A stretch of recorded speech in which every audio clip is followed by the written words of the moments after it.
ఇంటి దగ్గర ఏమేమి చెక్ చేసుకోవాలి, మేము అసలు ఏంటేం చేయాలి, మేము చేసుకునే విధంగా ఏముంటాయి అనేసి అయితే చాలామంది అడుగుతూ ఉంటారు. సో దానికోసం నేను ఇప్పుడు చెప్తున్నాను. ఏంటి అంటే ఏదైతే ఇది మీకు కనిపిస్తుందో ఇది బ్రేక్ ఆయిల్ అనమాట. So break oil container. So ఇక్కడ మనకి బ్రేక్ ఆయిల్ అనేది మనం చెక్ చేసుకోవచ్చు. ఇక్కడ మీకు మెజర్మెంట్ కూడా ఇస్తాడు, మ్యాక్సిమం మినిమం అనేసి. మ్యాక్సిమం వరకు ఆయిల్ అనేది మెయింటైన్ చేసుకోవాలి. సో అదే కాకుండా ఇది ఏదైతే ఇచ్చాడో ఇది డిప్ కేజ్ అనమాట. మనకి ఆయిల్ క్వాంటిటీ ఎంత ఉంది అసలు ఏంటి అనేసి దీని ద్వారాగా మనం చెక్ చేసుకోవచ్చు. సో అదే కాకుండా ఇక్కడ మనకి ఏదైతే ఇచ్చారో ఇది వైపర్ లిక్విడ్ అనమాట.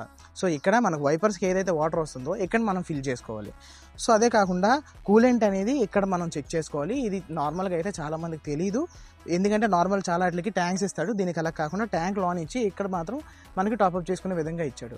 సో ఎక్స్ట్రీమ్ హై అంటే మీరు ఇంజిన్ రన్నింగ్లో ఉండేటప్పుడు కానీ, ఆల్రెడీ ఇంజిన్ రన్ చేసి మీరు స్టాండ్ బైలో పెట్టేటప్పుడు కానీ ఇది ఓపెన్ చేయకూడదు. ఇట్టి పరిస్థితుల్లో ఇది ఓపెన్ చేయకూడదు. ఎందుకంటే హీట్ వల్ల వచ్చే ప్రెజర్ వల్ల ఎప్పుడైతే మీరు ఓపెన్ చేస్తారో మొత్తం అంతా కూలెంట్ అంతా కూడా ఒక్కసారిగా బయటికి చిమ్మేస్తుంది అనమాట. సో ఎప్పుడైనా సరే ఇంజిన్ బాగా చల్లారిపోయిన తర్వాత, అంటే ఒక రన్ చేసిన తర్వాత ఆపేసిన తర్వాత 1 or 2 hours తర్వాత దీన్ని ఓపెన్ చేయడానికి ట్రై చేయండి. వీటన్ని కోసం వినిన తర్వాత మీకేమనిపిస్తుందో కామెంట్లో చెప్పండి. మరింత ఇన్ఫర్మేషన్ కోసం సబ్స్క్రైబ్ చేసుకోండి.